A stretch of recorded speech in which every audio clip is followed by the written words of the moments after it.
And then Anthony Simonson meets the winner. We are down to 3. All of them, well, of course, they're all major champions on this show, but the biggest major winner of all time is also trying for an unprecedented second Super Slam. No one's ever done what Belmonte's done in this sport, and he's trying to add to his legacy. He's got to take on Kyle Troup next.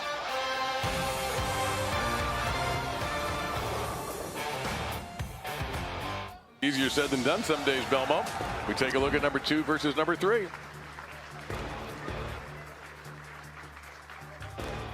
Belmonte became the second player in PBA history to win that Super Slam. Mike Albee, whom we happened to see last night, was the first.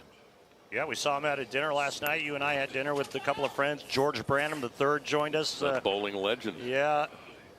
George lives here in Indianapolis. It was great to see Georgie again. 5-time titleist. Grew up with George, you know, back in Southern California. Roomed with George for many years on tour, so it was great to see Georgie. But yeah, also the great Mike Albee as well. And I love what Belmonte said about Kyle Troup. I concur 1,000% about Kyle being a momentum guy. The all-time PBA Tour major title king with 15, the 2020 U.S. Open champion, and 7-time PBA Player of the Year, Jason Belmonte. Yeah, 15 majors, 31 titles. I mean, he's there when it counts. Almost half of his titles are majors. Well, it will be if he pulls it off today. It will be 50%.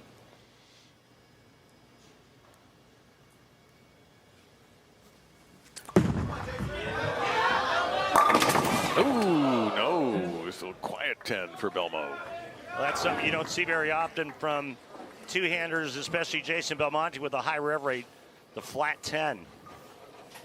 The 6-pin goes to the sidewall and just kind of lays there dead.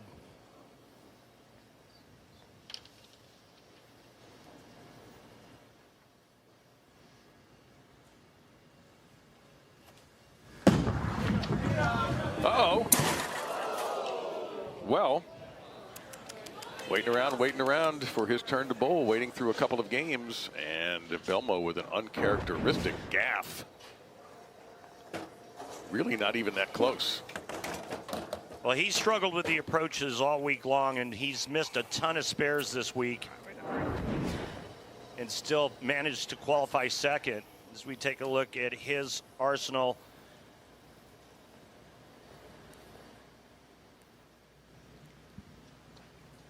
put the single pin miss in your brains. Well, you're not going to see it again.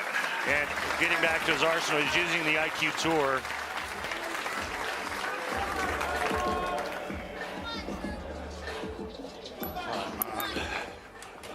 It's funny how we talked about Kyle's first match, right, where he left the 10-pin, he made it, he's been perfect all week on his 10 pins, and then Belmonte gets up and whiffs a 10-pin. Robin Williams once said, irony can be very ironic. I have no idea what that means. I think it's pretty deep.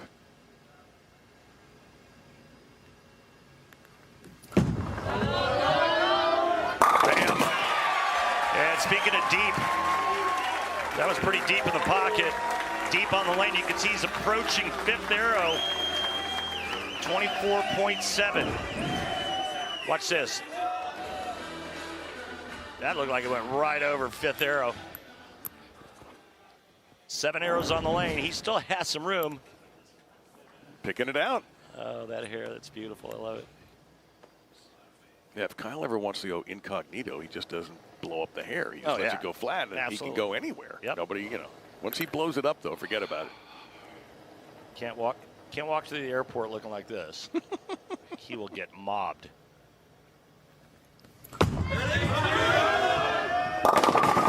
Maybe. No, that's going to spin away, unfortunately. That was like almost one of them over there. She about came way back. Yeah, look at it right there coming back from that fourth board. As you see the breakpoint board, 4.1, it still gets back to the pocket. He's moved a couple more boards left from the last game, and look at that thing get back.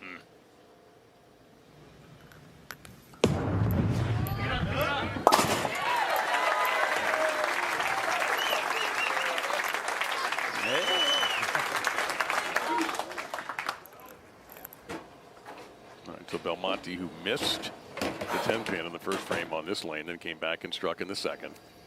See his record for this week.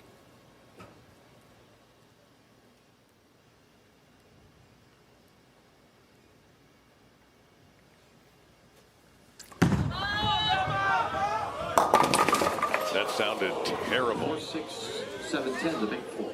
And a big four for Belmo. And it looked left all the way. Right through the nose, pays for it, big four. Only made once on television on the PBA Tour. That was way back when by Walter Ray Williams Jr. just outside of Atlanta.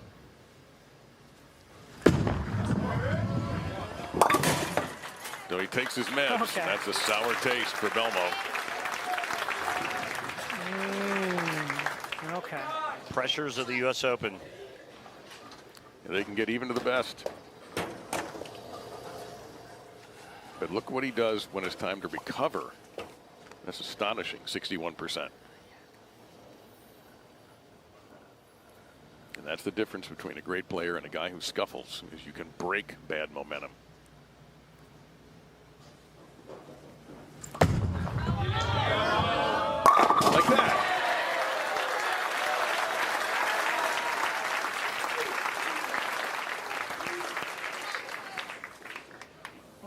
Remember last shot on the left lane where Kyle got it out to the fourth board down lane and still got it back to the pocket? That was an arrow inside of where Kyle's ball got back from.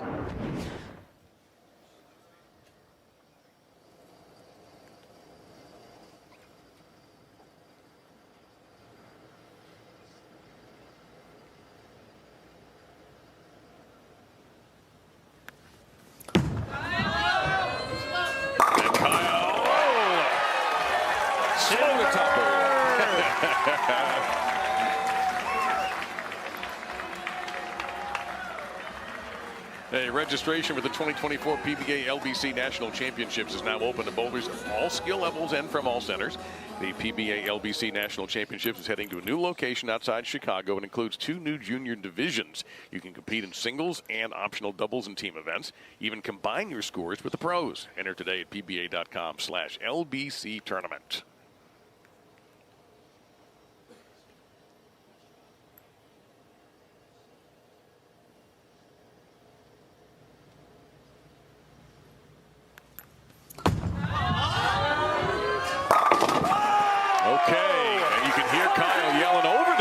So pumped up. Yeah, big double there that increases the lead to 44.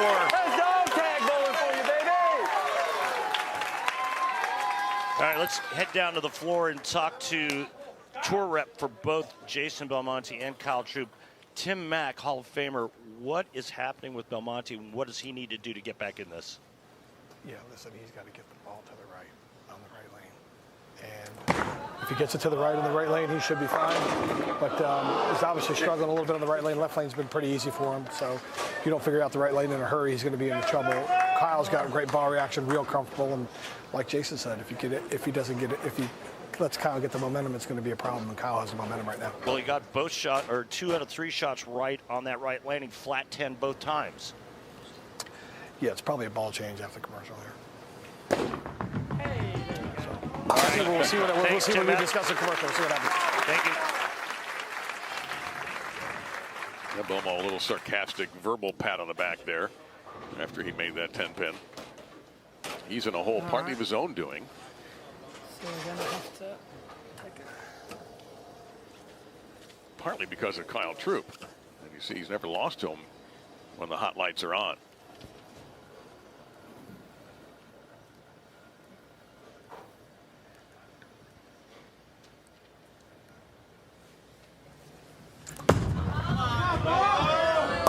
Only 3 for 3 on that lane. But it's the right lane that's been his nemesis. You know what? So is Kyle Troup. Kyle Troup does have the momentum. He is bowling beautifully in search of his first U.S. Open title. He's getting closer. So close, he can pick it out.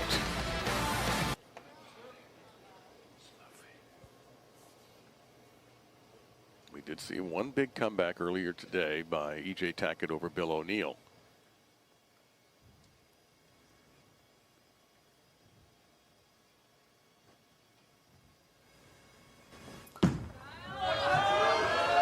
Ooh, a snap left and a 3-6-10 now for Kyle. Corners. Yes. Miss left. Right here, you can see that number at the break point.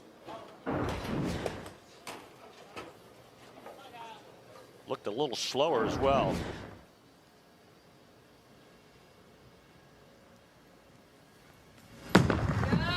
Don't chop it. All right. Dangerous. You have to pay the 3-6-10 respect on any pattern. And it, you know, most players use a plastic ball dead straight at the 3-6, and the ball, you know, kind of takes care of all 3 pins. But you still have to pay that leave respect. Very easy to miss, very easy to chop. Kyle converts perfectly. Kyle, 10 titles and that 1 major. His first title going all the way back to 2015. Won the PBA Tour Finals last year in the state of Washington. Ooh, and the prop EJ Tackett had a few times with some 4 pins. Remember the last shot he threw on that left lane where he got it to the 4th board to the right? This time it's a good 4.5 inside of that, and he only leaves the 4-pin, which tells me that he's got a little bit of wiggle room. He's got some room to the right, he's got some room to the left.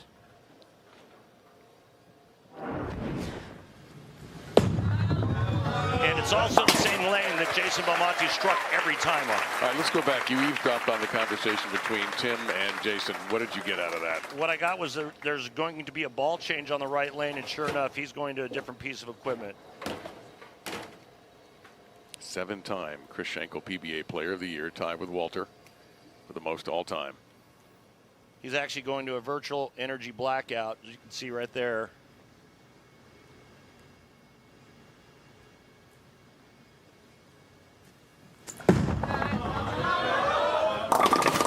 Unreal. 2-4-8-10. The right lane is not working for Jason. I liked it. It's a good one. I thought it was going to come. It was good. You know, they talked about the ball change and also Jason moving farther left Yes. because it's a stronger ball. And that ball never came around the corner. 2-4-8-10. Turns around and looks at Tour Rep Tim Mack. Oh, my. This Oh, is my. all but over now. Kyle Troup's going to bowl for the title once again. Back-to-back years, Kyle Troup's going to have a shot at winning the U.S. Open. This time it's going to be against Anthony Simonson. We want to take a moment to acknowledge our colleague John Fanta, who had a death in his family a few days ago. John, we are all thinking about you and wish you and your family all of our condolences. And we certainly understand losing a loved one like that it's a very difficult experience, but we wish you the best. We're thinking of you. Yeah, thoughts and prayers go out to you, John, and your entire family.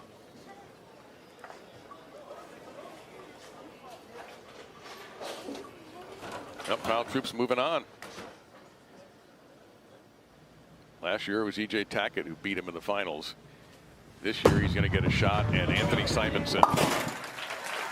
Yeah, I mean, I'm literally shocked with this performance. And I mean, I know that it's difficult. You know, when you're coming on, you're fresh. You don't really know exactly what the lanes are doing. Yes, you do get some practice, but it's not like Kyle Troup. He's got a game under his belt. He knows exactly what his ball's going to do. He makes the moves. He knows if he moves in, he'll find a little oil. He knows how far right he can throw it. But Belmonte's execution and shot making has not been at a premium in this game. And Kyle Troup, on the other hand, has never looked better today. This is his best game by far. It would have been hard for Belmonte to beat him even if Jason was on form.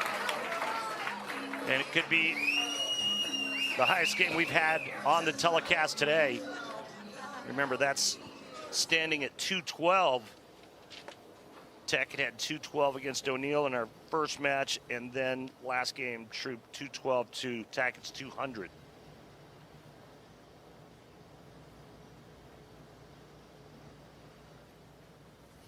Bam, look at that. Nothing on the deck to clean up. There it is, pick it out.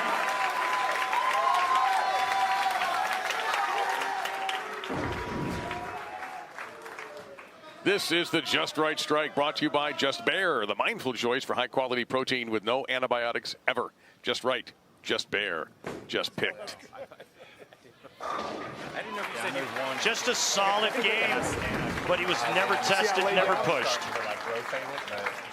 I can still move my eyes in. Yeah, an oddly flat game for Jason in a major championship step ladder. But Kyle Troup, again, was going to be a tough act any way you look at.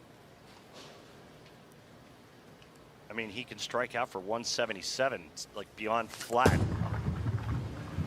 Yeah, man, that left lane had been his buddy, and even that's turned its back on him now. And Kyle Troup's making the old pattern look pretty nice. And did he mess up Belmonte? Let me interrupt you. Did Kyle mess up Belmonte's look at all? No, in fact, if anything, I thought it would have helped Jason, because I think Jason has a stronger, more powerful bowling ball, more revs.